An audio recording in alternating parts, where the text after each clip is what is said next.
All right, welcome back in for another episode of the Ball Boys podcast here for your Saturday Hoops Talk. We just recorded the NFL episode earlier. If you have not checked that out, please do so. As always, every pod sponsored by the Coffee of Gods. Yeah. This is more in the afternoon, so the energy's there. If you saw that NFL pod, though, you saw the energy rising and rising. That's thanks to the Coffee of Gods. The NBA is finally back. Full transparency, I think I'm way more excited about it than Nolan is. I think Nolan's like locked in NFL mode a little bit, whereas I was like, yes, basketball is back. I'm honestly still depressed about the Phillies a little bit. So like I'm just focused on and like you don't and the Sixers aren't going to help. I cannot invest in the Sixers right now. Like I gotta. It's too soon to be hurt again. Yeah. Oh man, but I have consumed as much basketball as possible. I actually watched the basketball games more closely than Thursday Night Football, which I wasn't sure if I was going to, but I mean, the NFL gave us a layup of a matchup to easily avoid Buccaneers, Bills, and then they gave us Sixers, Bucks, and Suns, Lakers.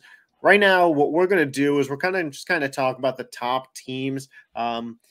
As the season progresses, we'll get more in depth on some other squads, but right now everything is so fresh that we're going to talk more about the higher echelon teams. We'll talk about in this episode today the Celtics and Bucks, what separates them from basically everybody else in the East. We're going to touch on Nolan Sixers as much as he may not want to.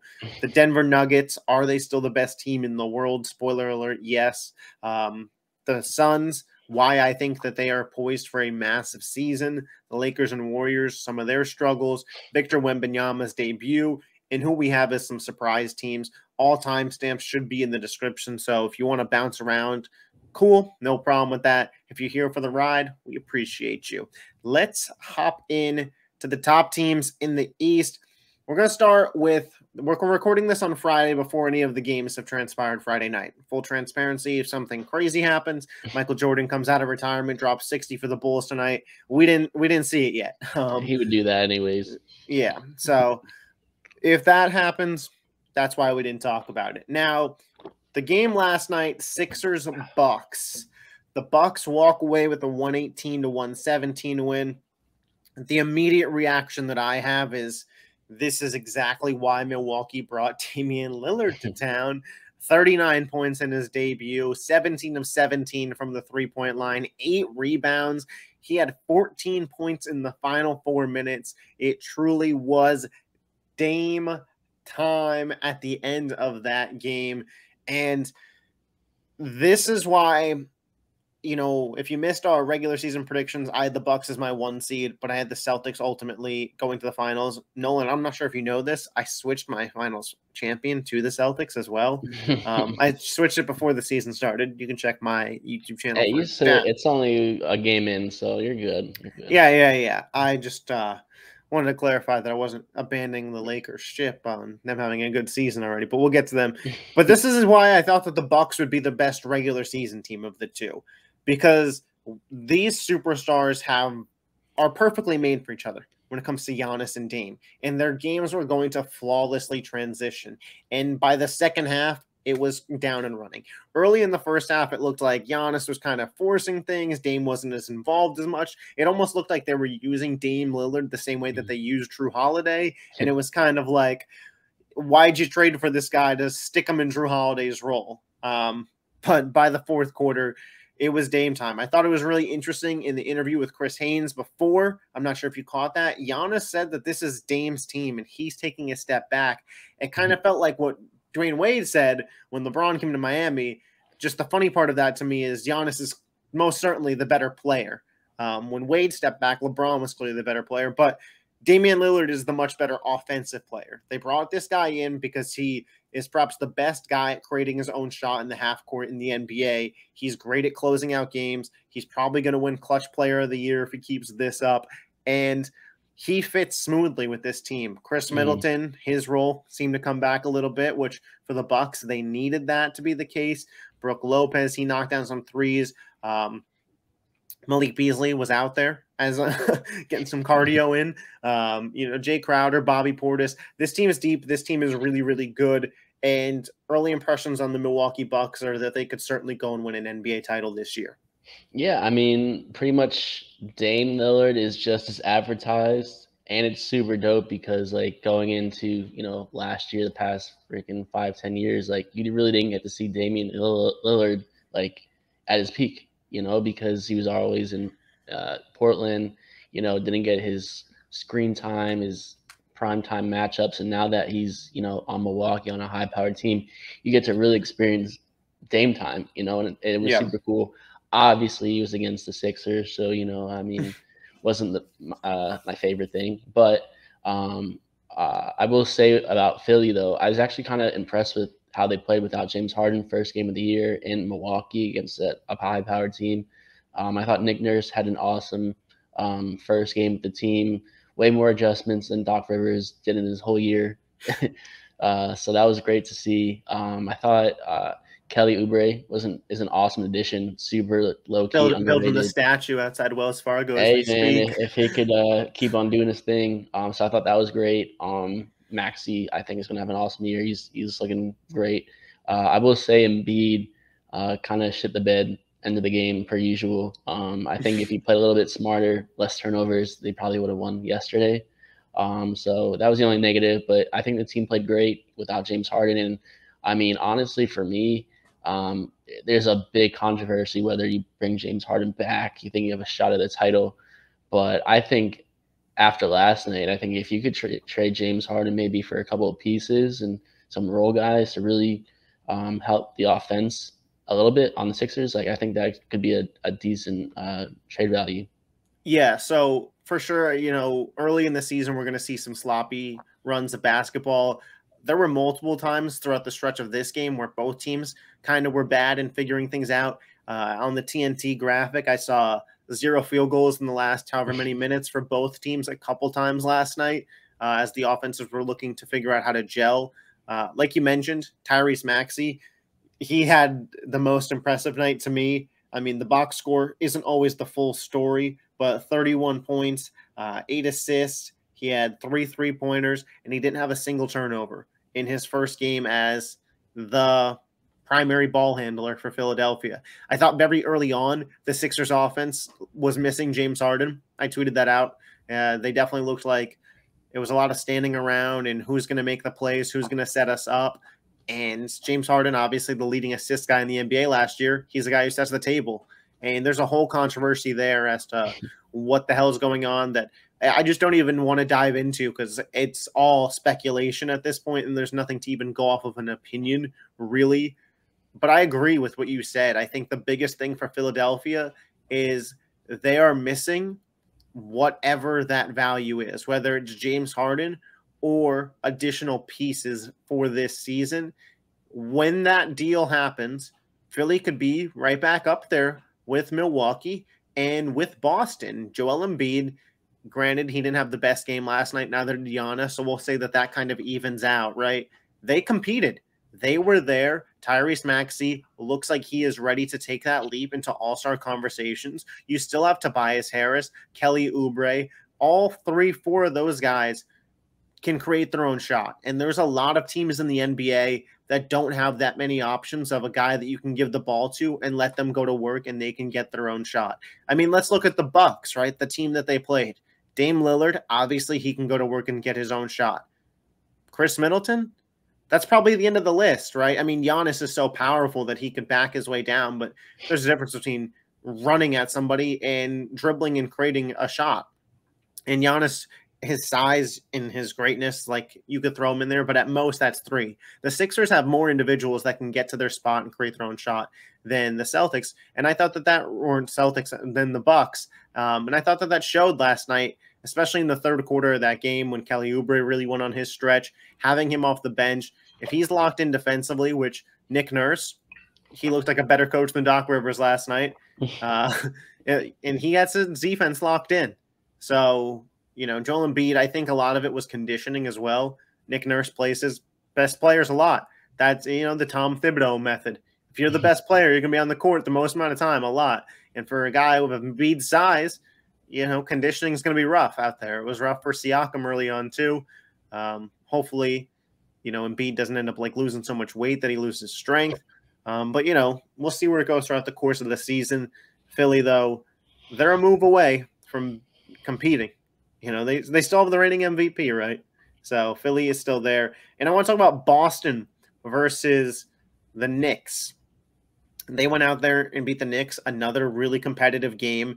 The Knicks, just quickly on them, they're a star away from being a really, really good basketball team. And they have picks. The guy in Philly, Joel Embiid, I know Knicks fans want him. The guy in Dallas, 77, Luka Doncic, I know Knicks fans want him.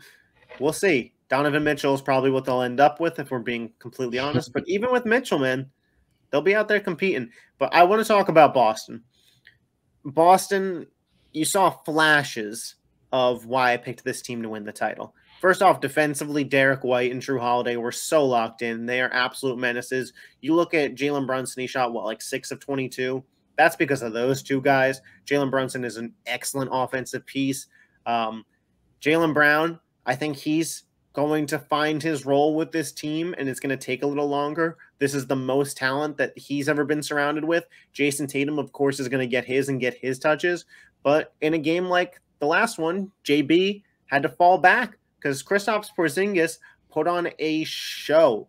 He had like 15 first quarter points. He was knocking down the three ball. His defensive paint presence and recovery due to his size was excellent. And like you said about Dame, Kristaps Porzingis was as advertised from what he did last year. Last year was the best year of his NBA career, and it looks like he's ready to continue what he did last year in Boston.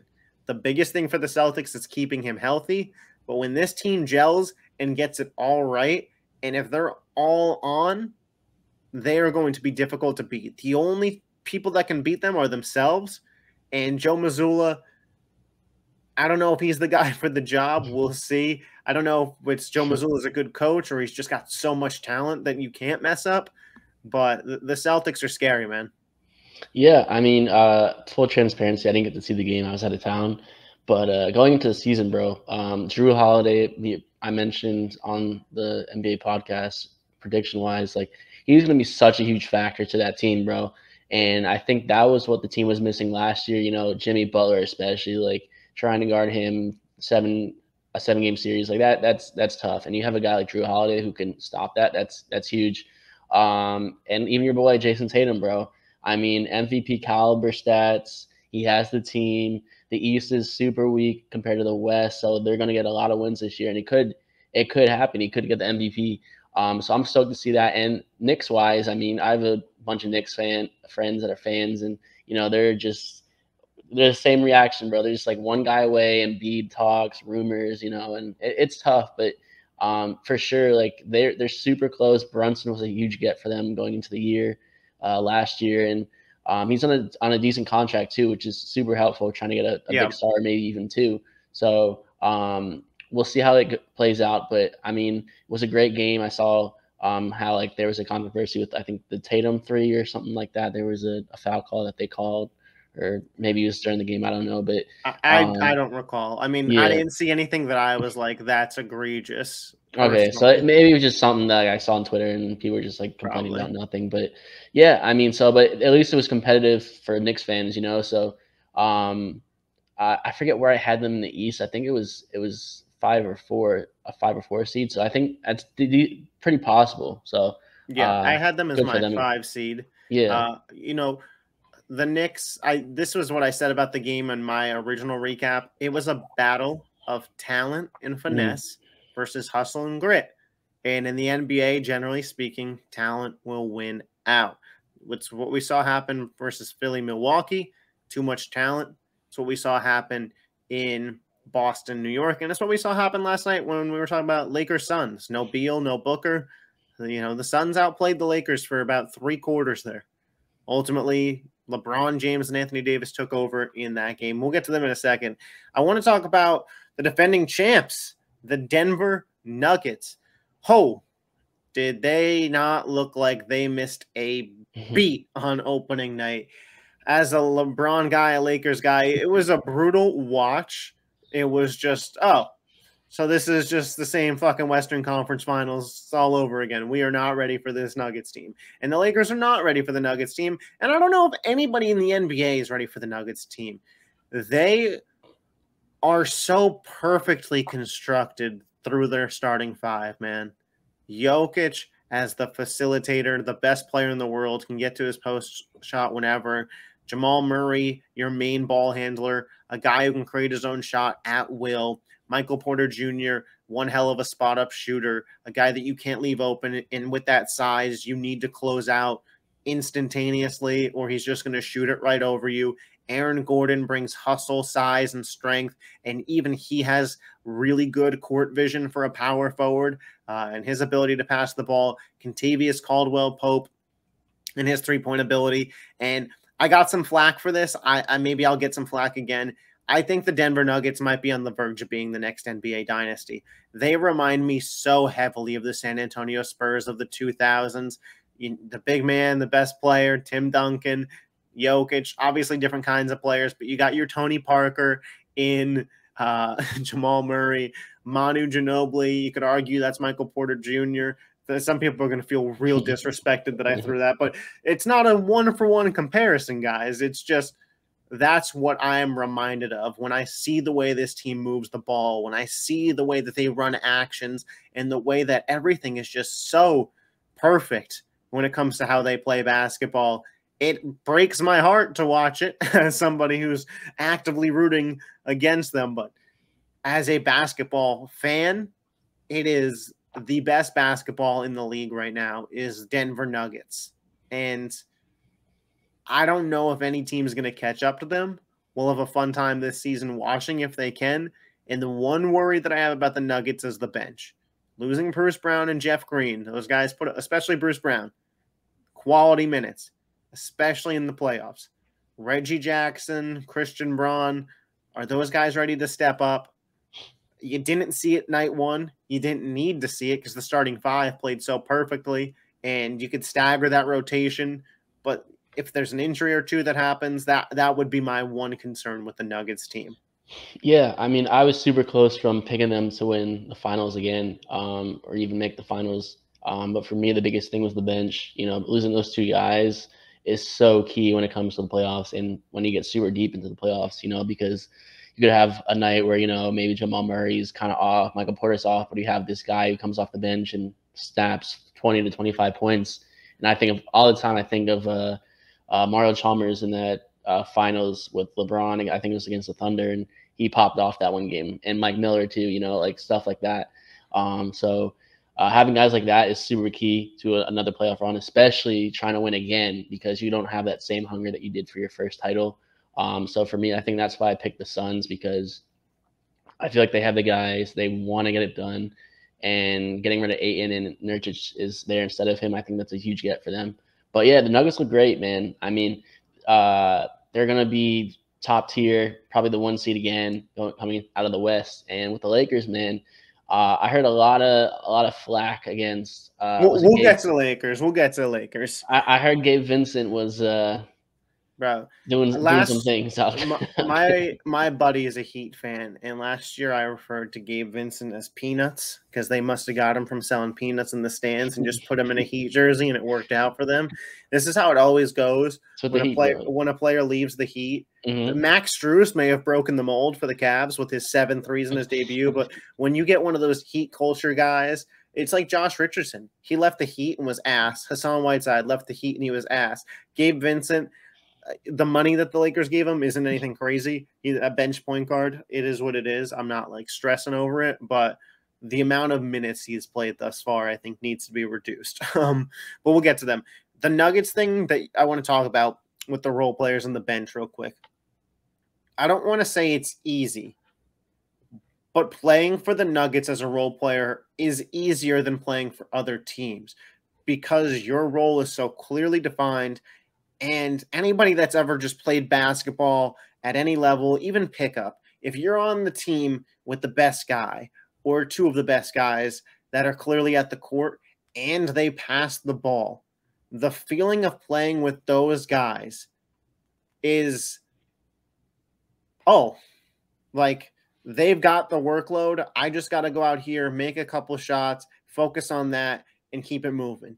A lot of times, role players, sometimes they feel like they got to do too much. For the Nuggets, people could just slide right into those roles, and I feel like the comfortability is there. I feel like that's why you see Christian Braun and Reggie Jackson play so comfortable. Nikola Jokic has, you mentioned Mario Chalmers. Why did he have that big game? Because when you're playing with Dwayne Wade, LeBron James, and Chris Bosh, you could play a little carefree, a little effortless. And if your shot's falling, even better. If not, those guys got you. And that's just the beauty of the Nuggets, man.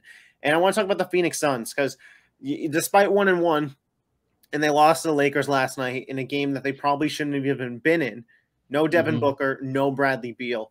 The Suns look scary, man. The bench unit of auto-generated 2K guys, all that meme, they have been playing great. Yusuf Nurkic is exactly what this team needed at center. We kind of predicted that one. It was kind of a layup to predict.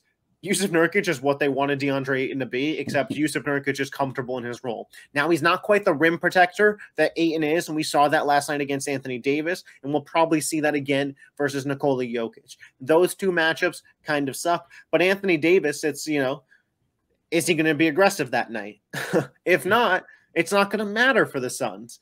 Josh Okogie, wow, he has really come on, and I think he is going to be the biggest X factor for this Suns team this season if he can continue to play like this. His hustle, his ability to go get offensive rebounds, his ability to stay on the court because he can knock down the open shot, his ability to, I'll pick up LeBron for a couple plays. I'll go guard Andrew Wiggins. I could switch on to Steph Curry and hold my own. His ability to be out there with Devin Booker, eventually with Bradley Beal and with Kevin Durant, is just crazy. And then, of course, you have three of probably the top 15 guys that get in their own shot in the NBA in Durant, Booker, and Bradley Beal. And you could argue two of the top 5 in Booker and Kevin Durant. Kevin Durant looked excellent last night. Obviously, the whole workload was on him, but he passes Hakeem Olajuwon for most all-time points. He's just getting to his spot. The Lakers desperately missed Jared Vanderbilt when it came to guarding Kevin Durant. They did not have an answer until the fourth quarter when they just said, anybody but Durant will beat us tonight. We'll just double him. But you wouldn't have that luxury if Beal and Booker were playing, obviously. That's what makes the Suns so dangerous. Devin Booker in that first game, he showed off his passing ability. I'll be really interested to see this team once Bradley Beal's out there. But the Phoenix Suns, to me, have to be the biggest threat to the Denver Nuggets right now. Yeah, and like I said before, man, this Suns team is very scary. And KD, I mean, if he could stay healthy, and he looks like he's back to where he was a couple of years ago, add in Booker and Beal, that's scary, bro. I think the one negative for me is I don't know how well Eric Gordon will fit with this team, because Beal is kind of very similar to how Eric Gordon plays. And come playoff time, like, you got to really determine who gets these minutes and crunch time minutes and stuff like that. So maybe as a 6-man, I'm not sure if he gets more. Yeah, I think Gordon goes to the 6-man. I mean, I think in the playoffs, your closing rotation has got to be Booker, Beal, Okogie, Kevin Durant, and Nurkic. Yeah, or but they might play small ball. I mean, if it's not the Nuggets, but they could play small ball and put maybe Beal at 3. Maybe that'd be kind of tough. But I mean, even and then Kevin Durant's guarding center. Yeah, they had Kevin Durant on AD for a little while last night, and that was barbecue chicken. Yeah. They were getting switches, and Eric Gordon guarded Anthony Davis for a little bit, and LeBron sniffed that shit out real quick. Yeah, no, but I mean, the Suns look great. And it's pretty much a health thing, man. If they could stay healthy, get into the playoffs, get enough playing time in the regular season, I think that's a huge thing. If they could do all those things, then I think it's them and the Nuggets. I mean, it's not a big thing to say, but I mean, I really can't see another team that really compares with those two teams like right now. Just season just started, but I can't. Yeah, I mean, I think the biggest thing you said was we need to get those guys on the court together, the three of them. They've yet to play a game together this year, the three of them, and there's going to be role establishment that needs to be found. Bradley Beal is going to need to adjust to playing off the ball more. In Washington, it was all Bradley Beal all the time. Obviously early in his career, John Wall was there, but how many years ago was that at this point? Devin Booker Obviously he's used to Chris Paul dishing him the rock over the past couple of years. He's going to have to be used to being that playmaker. Kevin Durant, he feels like just the ultimate trump card that you could put him anywhere. But I do want to talk about the teams that probably have the best shot of hopping into that Suns Nuggets tier, and that's the Lakers and the Warriors. And they struggled early on. I'm going to talk about the Lakers because I think their struggles are easily resolved, and I do think that there will be a trade coming this year for the Lakers. I think a lot of Laker fans kind of projected this trade may happen, but for right now, there needs to be something done. The Lakers don't have athleticism at the guard, and they don't have a playmaker at the guard. That's a real playmaker. D'Angelo Russell, Austin Reeves, and Gabe Vincent are kind of the same player when it comes to a skillful guard, dribble, get to my shot spot, take a shot, drive to the hoop. That's D'Lo, that's Reeves, that's Gabe Vincent. And none of them are elite at it. So you're not winning out in terms of losing that athleticism by having an elite guy like Damian Lillard or Steph Curry. Steph Curry is a great example. Steph Curry is not athletic in terms of NBA standards. Obviously, he's athletic in general, but the lack of athleticism he has is just so doesn't matter because of the player he is. The same thing for Trae Young, right? Even if we can go down the scale, Trae Young, his lack of athleticism and defense is not mattering because he's such a good playmaker and shooter. For the Lakers, D'Lo is not at that level.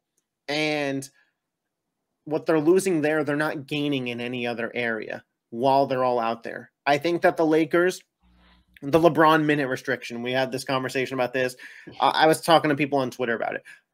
The Lakers are going to be able to play LeBron 28 to 30 minutes a night and win basketball games. They started the season off against the defending champ Nuggets and lost that game. And then people were like, LeBron minute restriction, blah, blah, blah. It's like the defending champions, guys. It's the best team in basketball. And then they play the Phoenix Suns, who come out hot. The Lakers, obviously, it's early in the season. Guys are still not gelling. And they shot 17% from the three-point line, and they were getting wide open looks. The Lakers are not a good three-point shooting. And nights like that are going to happen. You're going to play crappy. You're going to play shitty. It is what it is. But 17% is not where they're going to be at throughout the season. They're going to hover more around that 30 to 35%. And if they make that amount, they're winning this game for most of it. Let's just be quite frank there. So did LeBron play 35 minutes last night? Sure. When the Lakers play the Rockets, is LeBron going to play 30, or is he going to sit probably at 26? Maybe they're up in the fourth quarter and Anthony Davis and D'Lo and Reeves close it out. Like, we need to be realistic here. It's not, if LeBron hit, because they made such a big deal of it on TNT. They're like, LeBron's at 30 minutes. Time to pull him. And I'm like, the point of the 28 to 30 minutes isn't at 30 minutes we pull him every night. That's where he needs to average out on these games, not where he needs to be every night. Last night, close game, with 4 minutes left and he reaches 30 minutes. Yeah, you don't pull LeBron James at that point. And I think LeBron needs to be the de facto point guard of this team to start games. I think D'Angelo Russell or Austin Reeves, probably realistically, Austin Reeves needs to go to the bench. And you need to roll out a lineup of LeBron, D'Lo, Taurean Prince, Christian Wood, and Anthony Davis. Or swap that to Jared Vanderbilt when he's back for Wood. That lineup plays to your strengths if you're the Lakers. Size, defense. You don't have any confusion as to who's running your action. That's the problem right now. Is it Reeves? Is it D'Lo? Is it LeBron? Why is LeBron just sitting around there, standing around? Do you really want D'Angelo Russell making decisions over LeBron James on an NBA court? Why is that even up for discussion? And when you do that, LeBron, you make the most of his minutes, because this problem with the Lakers, the last two games, look at the first quarters. They get off to terrible starts because they don't have an identity early in these games on offense. Whereas the Nuggets, we talked about it, they have a great identity. And last night, the Suns, the clear identity was get Kevin fucking Durant the ball. Everybody else get out of the way. So for the Lakers, you do that size defense. You have Reeves run the second unit. He's out there with Vincent, Hachimura. I think that'll open things up for Rui more as well. A more defined role where he can get in the post and bang. Feels like he hasn't been able to do that because he's out there with Wood and AD, and he's playing a more small forward role. Get him back to a power forward spot, and the Lakers will be fine. Ultimately, at the deadline, are you going to need to trade D'Lo? Maybe. Are you going to need to trade Reeves? Probably not Reeves, but D'Lo and Rui Hachimura may be on the move, and you got to bring back maybe an athletic guard, whether it's, you level up and the Mavericks are bad and you go get Kyrie Irving, a guy who can create his own shot. And even though he's not athletic, like I said, he's elite at something else.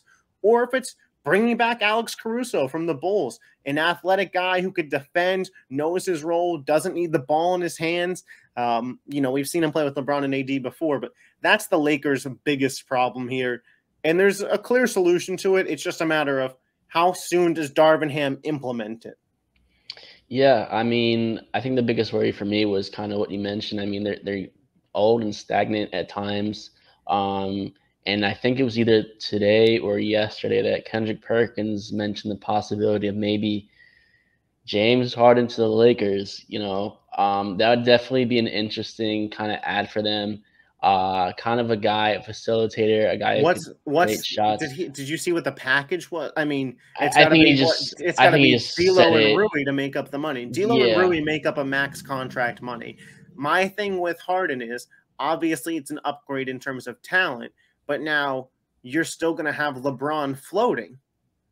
The whole point of a deal is to have a guy who could play off the ball. James Harden very much needs the ball. That's why Kyrie Irving works. You look at him with Luka. He plays off the ball. Yeah. So the James Harden deal to me doesn't make a ton of sense. I think the Lakers would be better off with a guy, Zach LaVine, Bradley Beal. Obviously, they're not getting Beal, but this is my point why they were active in Beal over the summer. That's why, I don't know who else would be available aside from like LaVine, OG Anunoby. Obviously, that'd be a huge get for them. Their lineup would be huge at that point in terms of size. But a guy who brings something special to the table off the ball and then is comfortable playing off the ball. Yeah, and I think that'd be awesome for LeBron. He's freaking. I don't They know won the what year it title is the now. last time he was point guard, and then they just took him away from it. Yeah. So I mean, it's early on in the season.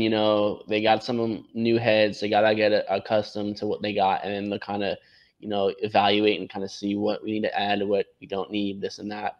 But I mean, it's the Lakers. They're always going to be prime time. They're always going to be huge buyers. LeBron's only got a certain time left, so I am intrigued to kind of see how they kind of play out in the West. Because the West is tough, bro. And if they don't figure it out soon enough, that's why I said they're in trouble. Even if the trade's not happening now, you have to make the lineup change. You can't afford to be far behind the 8 ball in the West, or else you're going to be in the same spot you were last year, not having any home playoff games, being in the play-in, and in March, April, these are must-win games for you. While the Nuggets, they get to kind of relax, sit back, and they go into the playoffs more well-rested, a better team to begin with than you, and it's even more of an uphill battle. Facts.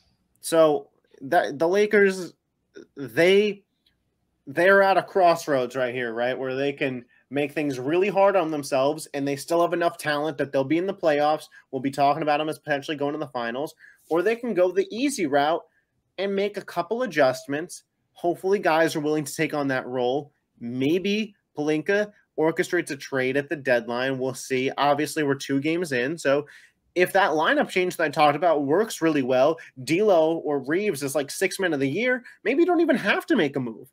But this current constructed lineup is not going to work.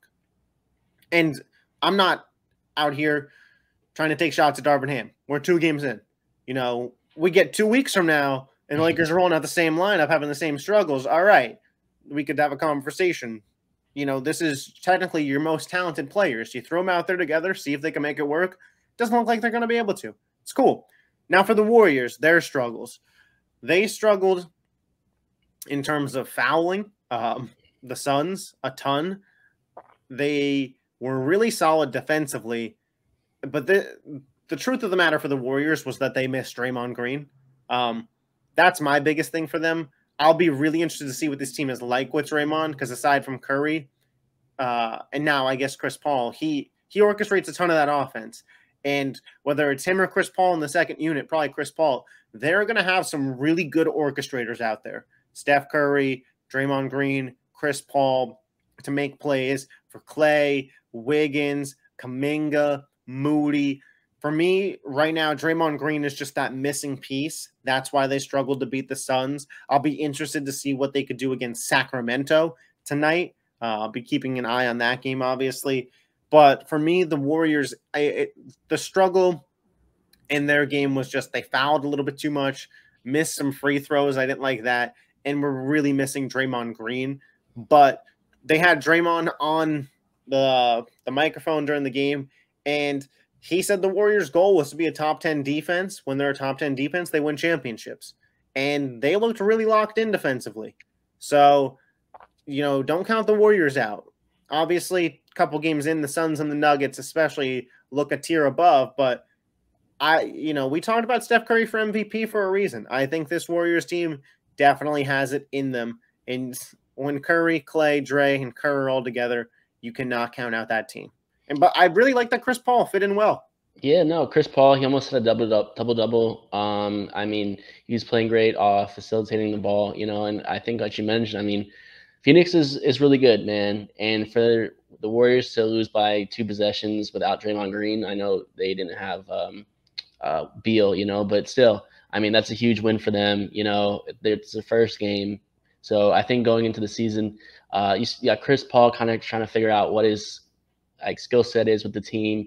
Does Curry get the ball, and you got Andrew Wiggins on the corners and facilitating, driving the ball too. So there's a lot of moving pieces, and it's tough because you had a guy like Jordan Poole on that team who kind of like his main thing was shooting the 3 ball, and driving this and that, but you don't have that with Chris Paul. He's more of like a facilitator. So it's kind of hard to really get this down in such short time, so yeah. Especially with how late he was traded to the team. Yeah. So I'm excited to see kind of like late November, early December, like how that kind of transcends and plays out. But I think Chris Paul said they're winning the NBA Cup, and that starts November 3rd. Yeah, in-season tournament. It's possible. That's gonna be dope though. But I'm super stoked. I mean, I'm a big Warriors guy this year. I had Steph Curry win the MVP, so I think I think you just gotta give it time. You got Steve Kerr, awesome coach. Like, just let it marinate, and I think they'll be all right. Yeah, a little off subject here, but the NBA Cup, do you think that that's something players are going to play for? There's like a $500,000 incentive bonus to each player if their team wins the cup. So certainly the younger teams, right? Yeah, you're going to have like the bench guys. And I don't know if you're going to have a team like the Lakers with LeBron and AD. They already got their money and stuff out there really hooping. But like a team like the Knicks, a lot of those guys, $500K is still – that's a lot. I think that's super cool. I mean, obviously, they do that in soccer, so that's where they got it from. But I think it's a cool idea. I'm never against trying new things. If it doesn't work out, then whatever. But if it does, like, awesome. Especially, I think for the fan it adds viewership too. Yeah, for the fan experience, the games just kind of feel like they mean more, even if they don't for the players specifically. Yeah. I think there's like November, the NBA Cup's on. Let me watch these NBA games. Because most people, the general consensus on the NBA over the last couple of years was, let's start watching Christmas Day. Also, the NBA All-Star game went back to East versus West. Not a fan. I mean, I don't hate it, but for this season, if everybody stays healthy, you're going to have LeBron, Kevin Durant, Steph Curry, Luka, and AD as your starting lineup in the West. And listen, Dame, Jimmy, Tatum, Embiid, and Butler are cool. That West team might win the game by 40 points, especially when you factor in the bench players. So that's just something there. And a guy who might be on that bench, Victor Wembanyama. So his debut naturally didn't live up to the LeBron expectations. How could it? It's a goat. But so Wemby got in some foul trouble, didn't play a whole lot, but he came in the fourth quarter and quickly showed his shot creation ability. He showed throughout the whole game he's going to be a menace defensively. I think the Spurs have a lot of identity crisis right now. If you saw the end of that game, it was very apparent that the Mavericks are going to win. You had Luka and Kyrie Irving making decisions on one side, and on the other side, it was you weren't sure who. Wemby turned the ball over a couple times, Keldon Johnson, Devin Vassell. So the Spurs will have growing pains. I don't expect them to be great, Well, yeah, I saw something funny. Wembanyama's exact stat line matched Tim Duncan's first ever NBA game. Mm-hmm. So something there. I think Wembanyama is going to be really good, man. And that's not a hot take, but you're going to get hot takes on shows where it's like Victor Wembanyama might be a top 5 player in the NBA today. And just let him have a good game. Skip Bayless is already hating on Wemby. He found his new target. He was praising LeBron on Twitter last night, so a clear passing of the torch. Yeah, I don't know if you got to catch Wemby's debut, catch any of the highlights, but he's a freak, man. He's an alien out there. Yeah, no, I didn't see too much. I saw the foul trouble stuff, but I mean, hey, man, if I'm a Spurs guy, you have the whole future in front of you, man. And for me, it's more so how can Wembanyama make these awesome strides going into year 2? Because I compare him similarly to Giannis, not obviously skill set wise, but like just he's international. He's a big guy. Like he has to get accustomed to how the NBA plays and the traveling and stuff like that.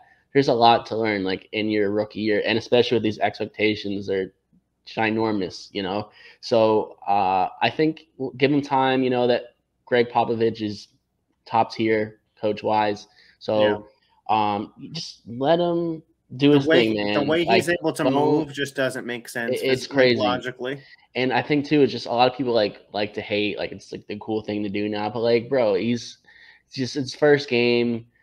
Give it like 3 months, if anything. Like, just he's gonna have bad games, gonna have good games. Like that's. I didn't hear any chatter about Scoot's a bad game. He didn't have a single point in the first half. Nothing. I didn't hear much about Brennan Miller at all. Mm-hmm. I mean, he plays in Charlotte, so probably won't hear much about him to begin with. But yeah, I mean, Wemby is going to be an absolute beast in the league. I saw on like Pat McAfee show, like they were talking about his joints and stuff. He's been training them since he was like young because they could tell he was going to be like freakishly tall. That's why he's able to move. Like he's 6'6" at 7'4". He's just the first play of the game. Kyrie Irving like made a move, and Wembanyama's recovery to block was just so disgusting. He was like in the paint. And Kyrie was at like the elbow, and he took like one step and blocked it. It was just like, oh Jesus, this guy is going to be. It's like a like when 2K. That's like a 2K player with like, it's crazy. I do want to close the show out today talking about some surprise teams. Obviously, we couldn't mention every team in the show, so it looks like my surprise team would be the Indiana Pacers. Their pace of play, I mean, Halliburton, Bruce Brown was the leading scorer in their first game. Benedict Mathurin, they put up 143 points on opening night. Do you know how long it's been since a team put up that many points? A little trivia. I'm going to say 27. 27 years? No, 33. Close. 1990 was the last time a team put up that many points in their first game of the season. The Indiana Pacers are a team that I picked to make the play-in, but the way that the Hawks looked, I had them in the playoffs. Maybe the Pacers mess around and earn themselves a playoff spot without having to go through the play-in this year. They're a fun team. They are my #League Pass team. What's your surprise team? I mean, for me, I'm gonna go with the OKC Thunder. I have high expectations for them this year, but they did play a Chicago team that we're not too high on this year. But for me, I mean, they played well. Shea was kicking ass as per usual, and I mean, they have a solid core, man. And I think it's really cool to see how that team is gonna pan out because they lost KD. And that whole identity and that whole team was just tanking and just singing for a while. Had all these draft picks, and it's finally kind of panning out. And I'm excited to see how all these damn draft picks. Yeah, they still do. So I'm excited to see how it all pans out, how this year plays out for them. But they have a really, really high future, and I'm excited to see them play this year. The Thunder have so many draft picks. I kind of wonder what player they couldn't trade for. Like, obviously, right now you can't get Jokic from the Nuggets. You're not going to be able to get Giannis.